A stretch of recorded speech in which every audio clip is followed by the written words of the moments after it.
Hello दोस्तों, मैं शुभम आपके अपने YouTube चैनल शुभम एकेडमी में मैं आपका सभी 3 विद्यार्थियों का स्वागत करता हूं। जैसा कि मैंने पहले भी बताया था कि क्लास 10th के एग्ज़ाम होने के बाद मई महीने में शुभम एकेडमी की कुछ क्लासेस स्टार्ट होंगी ऑनलाइन। तो आज पहली क्लास लेकर हम लोग आ रहे हैं। आज हम लोग जो पढ़ने वाले हैं, जो बेसिकली है क्लास 10th का, हम लोग पढ़ेंगे क्या, pair of linear equation two variable. अगर अपन इसको हिंदी में कहते हैं तो दो चर वाले रैखिक समीकरण।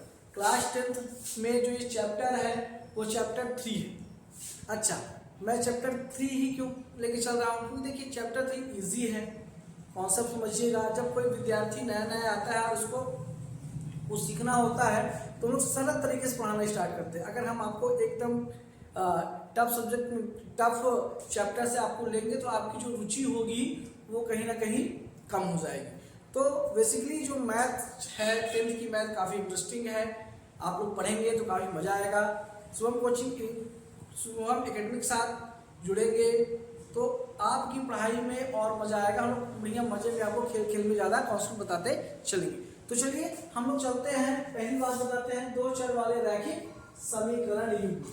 अच्छा जी, दो चर होते क्या है? देखिए चर क्या होता है, चर और अचर। आप पहले चलिए चर और क्या होता है अचर, आप इनके बारे में पहले जान लीजिए। अगर हम जानेंगे दो चर वाले, फिर रैखिक जानेंगे, फिर समीकरण जानेंगे, फिर युग्म जानेंगे। तो अगर ऐसे पढ़ेंगे तो अपन को कॉन्सेप्ट क्लियर हो जाएगा, चर अचर क्या है, रैखिक क्या होता है, फिर समीकरण कैसे बनता है, समीकरण बनने के बाद समीकरण को हम हल कैसे करते हैं और रिजल्ट को कैसे प्राप्त करते हैं। तो चर क्या है, चर देखिए चर क्या होता है, जो हमारे अल्फाबेट के संख्या है, वो अल्फाबेट होता है A B C D, A B C D Z तक, ठीक है। या कोई रेंडमली जैसे अल्फा हो गया, बीटा हो गया, गामा हो गया, कुछ भी उसको मान सकते ऐसे। ये किस पे आते हैं, चर, इसको हम ये चर कहलाते हैं। अचर क्या है, अचर जो हो गया संख्याएं होती हैं, जैसे 1 हो गया, 2 हो गया, 3 हो गया, 4 हो गया, 5 हो गया, etc, ठीक ना। तो ये क्या होगा, ये हमारे क्या कहलाएंगे, चर, और ये कहलाएंगे अचर। ये दोनों है। अगर जब इन दोनों को अपन जोड़ेंगे तो एक समीकरण बनेगा। उसमें कोई एक पदी होते हैं, द्विपदी होते हैं, त्रिपदी होती है, पद की बात करते हैं, है ना। अगर हम एक पद की बात करते हैं तो जैसे एक पद से हमने उठाया, इसे यहाँ से 2 ले लिया और यहाँ से हमने क्या लिया, b ले लिया। तो यहाँ क्या बन गया, देखिए आपका जो बना हो गया ये 2b बन गया। फिर एक और हम प्लस कर लेते हैं, तो इसमें हमने a जोड़ दिया, इसको 3 ले लिया, b का नहीं लिया और इधर 3 ले लिया, ये हो गया, ठीक है। अगर इसको हम ऐसे नहीं कहते हैं, इसको अगर ऐसे कहेंगे तो इसको एक पदी बोलेंगे, ये एक पदी है। इसके साथ और एक के साथ एक और पद जोड़ दिए, इसको 2 पदी कह दिए। ये क्या हो गया, पहले अगर ये सिंगल लिखा हुआ तो उसको हम कह सकते हैं कि एक पदी। इसके साथ अगर किसी को हम ऐसा कर देते हैं उसको कहते हैं द्विपदी।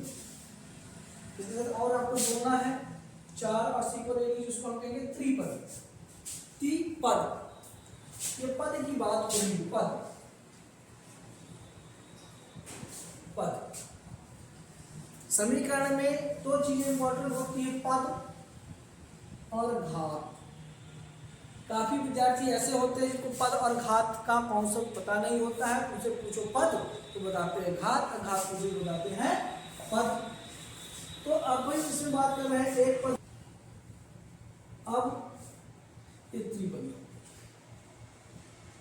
पद हो गया। अगर अब बोला जाए, अब देखो घात क्या होता है, जैसे कोई है लिखा हुआ है 2x + 1, अगर ऐसा कोई समीकरण लिख दिया गया तो इसमें कोई घात नहीं, जो घात मतलब पावर, इसमें कोई पावर नहीं है, पावर या और या घात, इसमें क्या कोई घात है क्या? जब कुछ नहीं होती है तो इसकी घात क्या मान लेते हैं, 1। जब कुछ नहीं होता है तो इसकी घात मान लेते हैं 1। तो इसको कहते हैं रैखिक समीकरण। तो आज हम लोग ऐसे ही पदों को सीखेंगे। आज हम कैसे रैखिक पद जो होते हैं, जो रैखिक समीकरण होते हैं जिनमें कोई घात नहीं होती, जैसे ऐसा कर सकते हैं x प्लस 2y प्लस या इक्वल लगा के आप लिखा 4, तो ये बन गया समीकरण। दो या दो से अधिक पदों को जोड़ देते हैं, ठीक है, तो एक क्या बनता है, दो या दो से अधिक पदों को जोड़ते हैं तो एक रैखिक समीकरण का निर्माण होता है। देखिए हम दो या दो से अधिक पदों को जोड़ दिए, दो पद और इधर बढ़ा ले, रैखिक समीकरण हो गया। रैखिक समीकरण इसलिए हो गया क्योंकि इसमें कोई घात नहीं थी, तो घात नहीं थी तो हमने मान इसकी घात 1 होगी, इसलिए हमने इसको क्या बोला, रैखिक समीकरण। ठीक है, आई होप आप सबको इतना समझ में आया होगा। अब कोई जैसे कि ये बोल दिया एक रैखिक समीकरण ये हो गया, कोई एक ऐसा बोल दिया 3y 6, इसको आप सॉल्व करिए और इसका x और y का क्या वैल्यू निकालिए। तो जब दो समीकरणों को, जैसे ये एक समीकरण हो गया रैखिक, एक हो गया, दो हो गया, अब दो समीकरण को लेकर अगर हमको x y की वैल्यू ज्ञात करना है, इसका मान ज्ञात करना हो तो कैसे हल करेंगे। रैखिक समीकरण को हल करने के लिए कई सारी विधियां भी होती हैं। पहला क्या है, ग्राफी विधि है, दूसरा है प्रतिस्थापन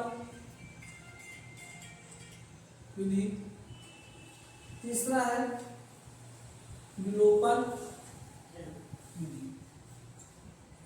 ये विधियां हैं।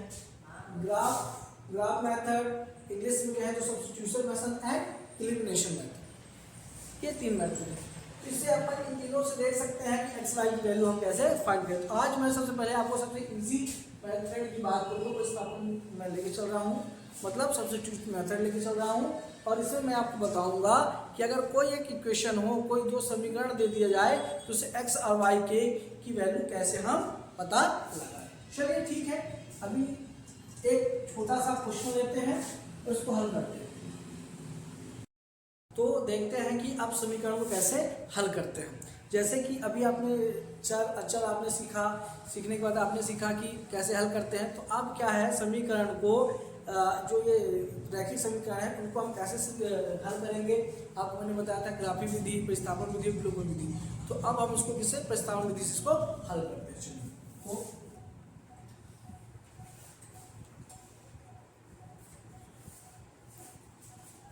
तो प्रतिस्थापन विधि मतलब इंग्लिश में इसको क्या कहेंगे, सब्स्टिट्यूशन मेथड। तो इसके लिए हम क्या लेते हैं, इक्वेशन ले लेते हैं x plus y equal 5 first, और इसको सेकंड क्या है 2x माइनस 3y बराबर कितना है 4। अपन इसको क्या करेंगे, इसको हल करेंगे। तो देखिए अपन क्या करते हैं, जब कुछ समीकरण एक को हल करते हैं तो हम क्या करेंगे, सबसे पहले समीकरण एक से, जो हमारे इक्वेशन फर्स्ट होगा उससे x या y की वैल्यू निकाल लेते हैं। तो हम क्या करेंगे, समीकरण एक से x की वैल्यू हम निकालेंगे। तो समीकरण एक से x प्लस वाई बराबर होता है 5 है।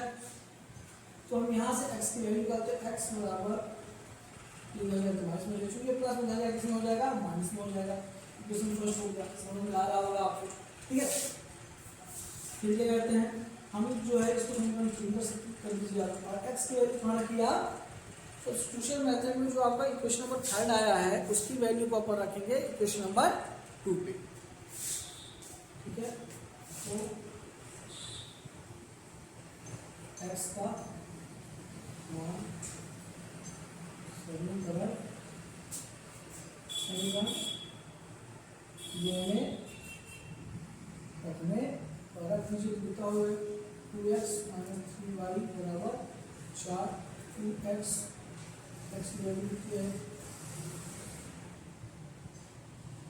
ठीक है। इसमें क्या हो जाएगा, 2 पंचे 10 माइनस 2 22 माइनस 3y बराबर 4। अपन इधर कर लेते हैं, कितना हो जाएगा।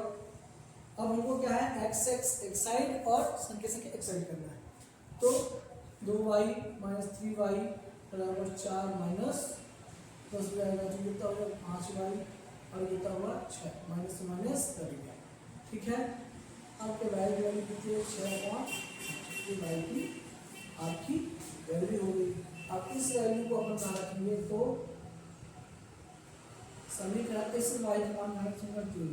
तो समीकरण 3 में y का मान रखने पर तो रख दीजिए, कितना हो जाएगा x बराबर 5 माइनस वाई, एक्स बराबर 5 माइनस वाई 6/5, इसको एक ले लीजिए, एक 5 का एलसीएम होता है 5 आएगा, इसके नीचे कुछ नहीं है, ठीक है।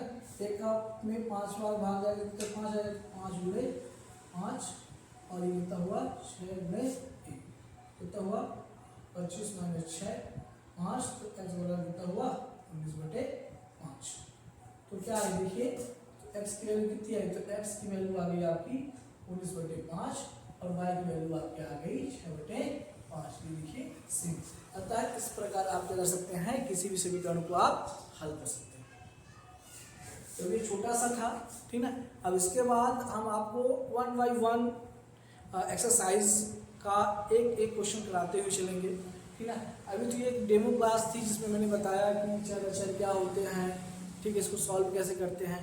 जो आगे नेक्स्ट क्लासेस आएगी उसमें एक अच्छी तरह से एक एक क्वेश्चन को आपको क्लियरिफाई करके मैं बताता चलूँगा और आप लोग उसमें काफ़ी उसको नोट कर सकें। तो आप सभी से विशेष आग्रह है कि शुभम एकेडमी को ज़्यादा से ज़्यादा सब्सक्राइब करें, शेयर करें। जय हिंद, जय भारत।